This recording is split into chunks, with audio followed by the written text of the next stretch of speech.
I got into a fight with a girl for stealing my mom's thread, because my mom used to sew clothes and make clothes and all that.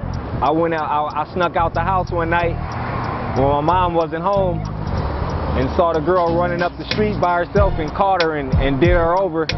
And I got took to Juvenile. That was my first time in the system.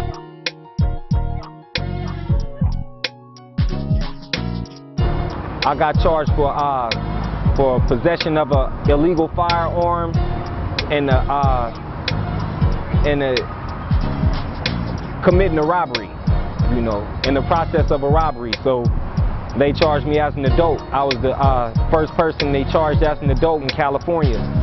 And by the time I was 17, they sent me to San Quentin State Prison. So you were the youngest person at San Quentin? I was the youngest person there.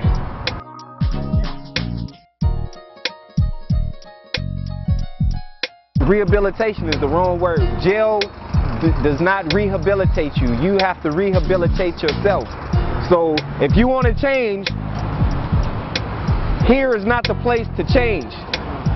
Here is where you make up your mind that you want to change, and when you get out, you don't do the stuff that brought you to prison.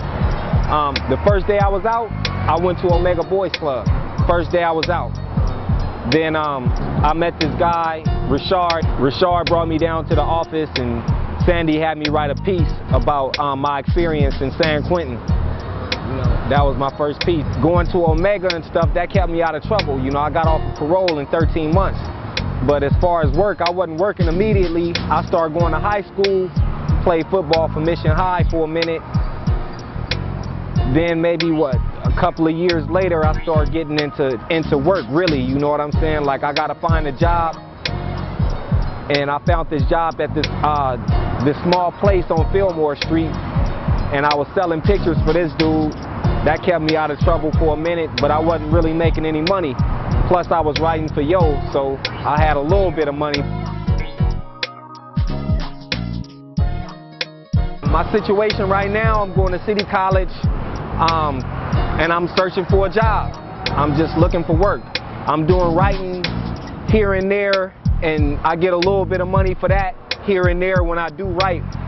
But for the most part, I'm going to City College and trying to educate. Well, not trying, actually I am educating myself so I can get a better paying job, hopefully. I just went to Banana Republic for an interview the other day, and I don't know, man, I was just as, qualified for a position there at Banana Republic as any of the other 4 cats that was there to apply.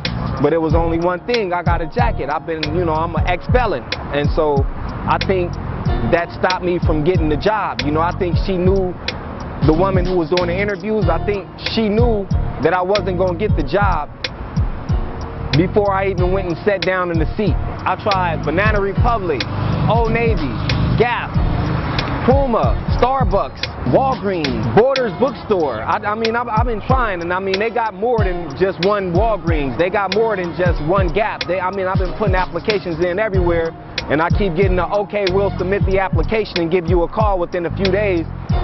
And it's going on a couple of months.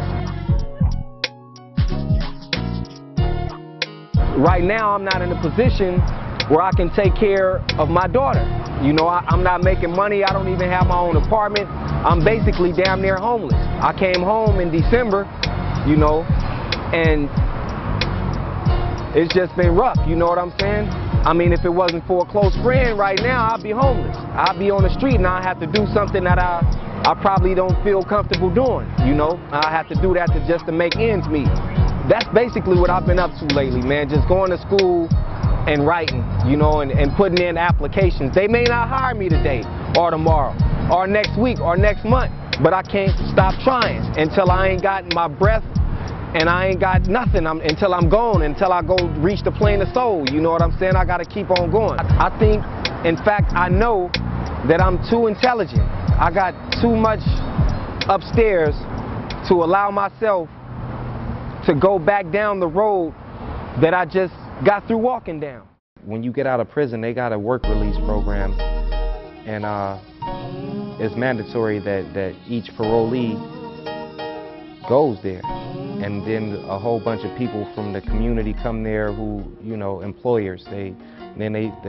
Like maybe 6 or 7 different employers come from different companies and give you a spiel about what they do and what they're about, and they help ex-cons and all that stuff. To me, that whole thing is a setup, One, the employer knows you're a parolee, you just got out.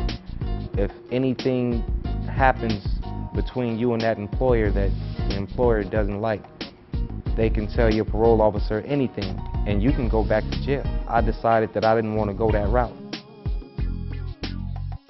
I was in school for a minute. I took 1 semester at City. I was taking psychology and a couple other classes. And then I got the job at a shoe store, DSW, and I was like, all right, I can continue on for the next semester, or I can work full time and stack up some money.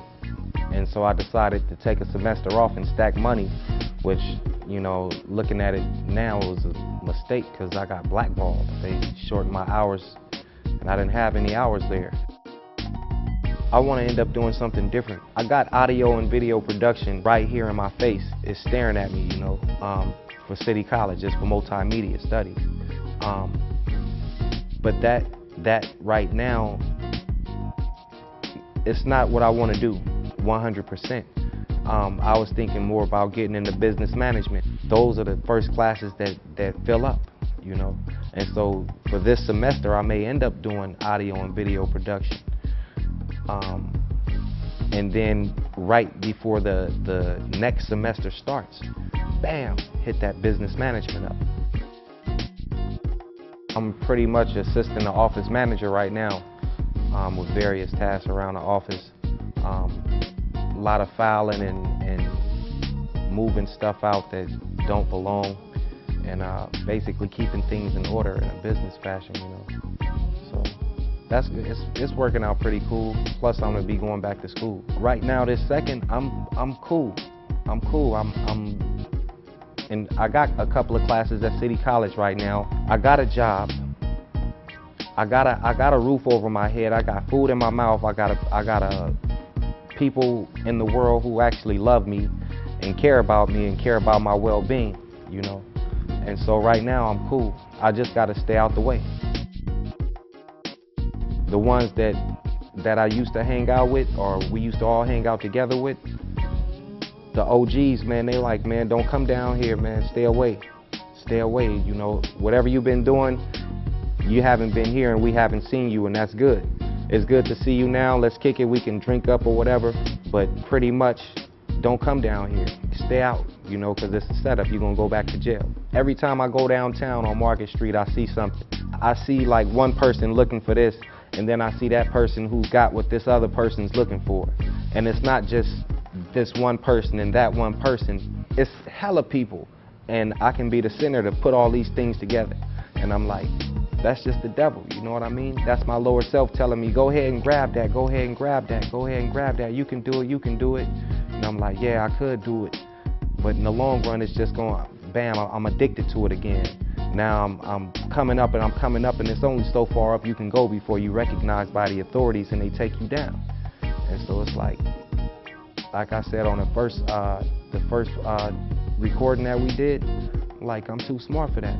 I refuse to allow myself to go back, to get back into a position to where I'm sitting back up in prison.